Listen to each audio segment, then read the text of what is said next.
Okay.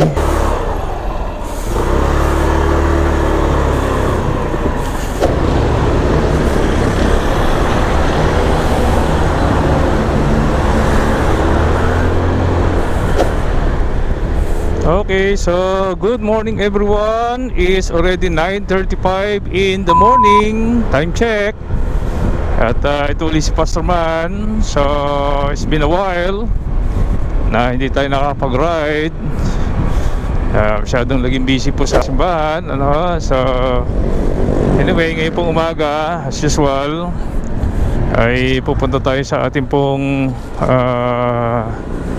kasa sa motor. Pero bagong lahat, introduction muna tayo.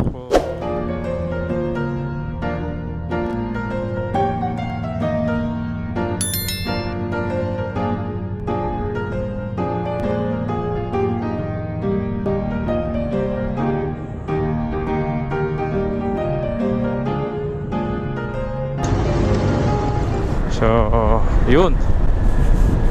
Punta tayo doon sa Santa Cruz, Laguna. Ayan, so para po pa-check up ulit kay Brother Hope. Namimiss ko na rin si Brother Hope And for sure, ito pong ating pong motor ay namimiss na rin ang kanyang doktor.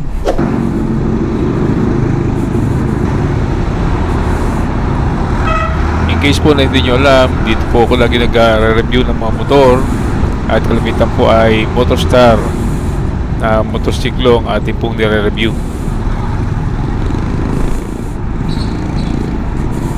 Pero sa aking pagpunta roon ay nakita ko po yung dalawang Cafe 400 at nagkaroon ako ng desire na muli ito na i-review. At ating review hindi ang dalawang Cafe 400 ng Motorstar, isang matte black at isang matte orange. Okay, so matatanda ang ating pong nireview yan nakaraan. At nakita po natin kung paano yung isa pong owner ng Cafe 400 ay kanya pong sinerap. Siyempre ay sa kanyang gusto. Flashback. Okay, so Cafe 400. Sige, isang ikot. Sige, isang takbo nga. Takbo nga.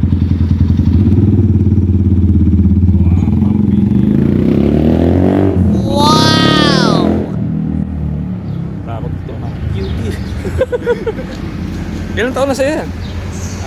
1.5. End of flashback.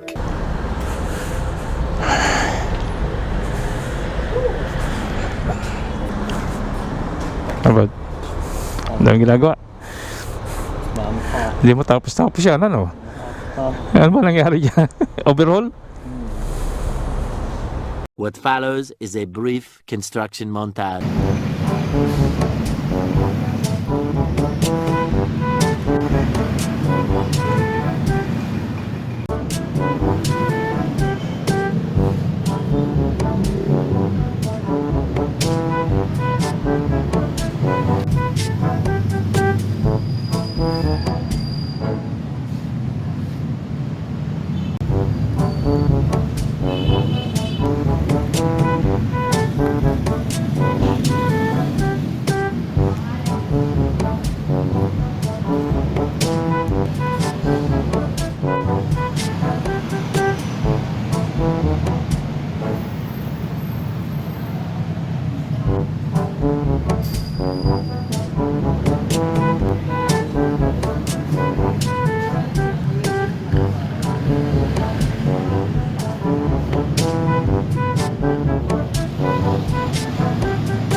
A few moments later.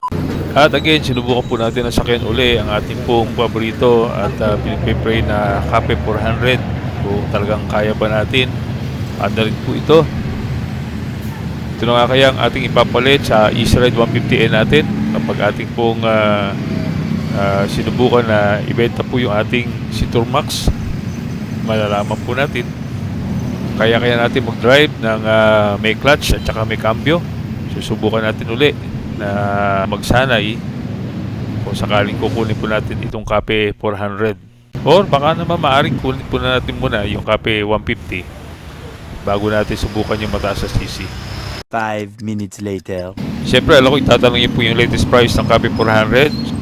Una, siyempre, kung nais nyo po ng cash, SRP po nito ay 145,000. Then, kung gusto mo naman po ng zero interest, big down payment po na 47,700. 6 months ay 70,317. 12 months o isang taon, 8,858. Or 18 months na 6,039. Kung gusto nyo po ng regular na down payment at regular po na bayaran, so isinunod ko na rin po sa ating pong video kung ano po yung latest po na price ng per month na pwede nyo pong i-avail at tulugan. Pero lahat po yan ay meron pong rebase na 400 kapag updated po ang iyong hulog. Pinakamura po na 400cc bike pwede mong patakbuhin sa expressway legal na motorsiklo. So ano sa tingin nyo po ang magandang kulay? Matte black o matte orange? Kindly comment below. A little later. Napaayos na po natin. At Shoutout po kay Manager J. Jun sa Brevilla. Siya po nagawa ng ating motor. kasi akala ko po ay shock.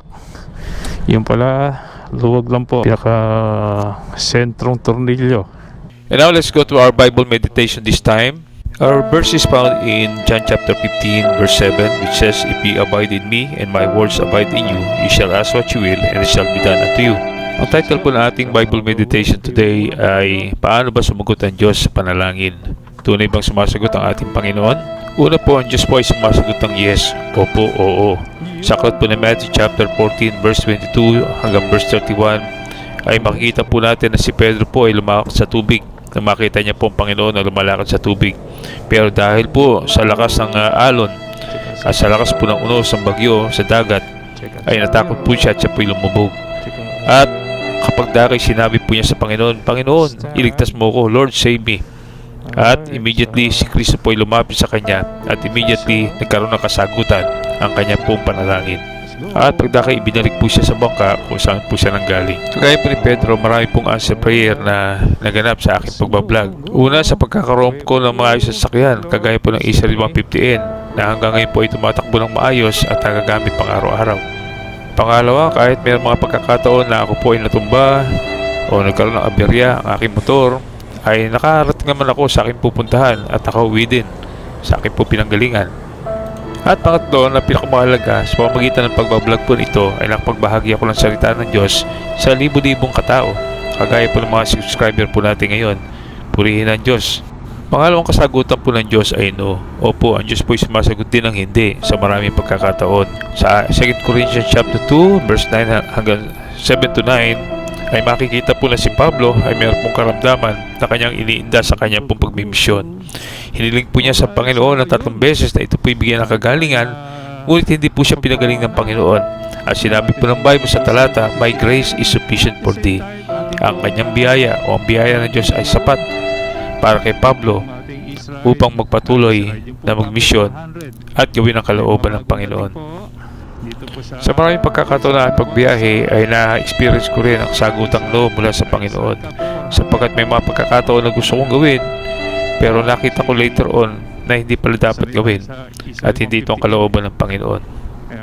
At panghuli, ang Diyos po ay sumasagot po ng wait. Opo, ito po ang pinakamahirap at pinakamatagal at hindi naiintindihan ng mga tao na kasagutan mula sa Panginoon. Kapag sinabi po ng Panginoon ng wait, ay meron pong purpose siya at mahalagang layunin na kailangang maintindihan po natin. Kagaya po ng talata na makikita po natin sa aklat po ng 1, John chapter 11, sa buong chapter po na ito ay tinalakay na kung paano ang kaibigan po niya si Lazaro, na kapatid ni Maria at ni Mary, ay nagkasakit. At ilang araw pa bago dumating ang Panginoon at pagdating po niya ay patay na si Lazaro. At mga tao po ay nananangis, ang kanya po mga kapatid nananangis, pero may purpose ang Panginoon kung bakit matagal ang sagot ng sa kanilang panalangin. Ito po ay upang maipakita ng Diyos sa kanyang kapangyarihan na wala pong imposible sa kanya. Makaikatlong araw sa kanyang pagdating ay kanyang tinawag si Lazaro mula sa libingan upang makita ng mga tao na siya po bilang Diyos ay kayang bumuhay ng mga patay at wala pong imposible sa kanya, at upang maihayag ang kapangyarihan at kadakilaan ng Panginoon. Kaya nga po, ang Diyos ay sumasagot din po ng wait sa atin.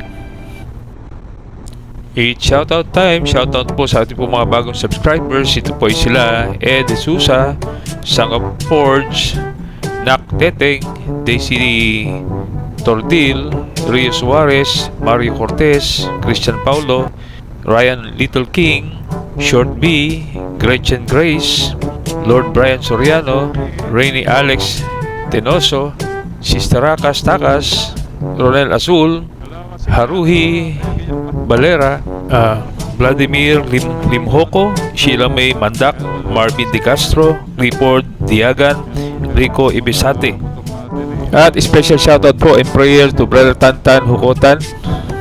God bless sa iyo, kapatid. At sa lahat po ng ating 3,529 subscribers, salamat po sa inyo pong panonood at palaging pag-comment sa ating pong mga vlog at mga videos. Again, like, subscribe, and hit the notification bell for more upcoming videos. Again, ride safe with prayer. To God be the glory. Thank you for watching. Paalam.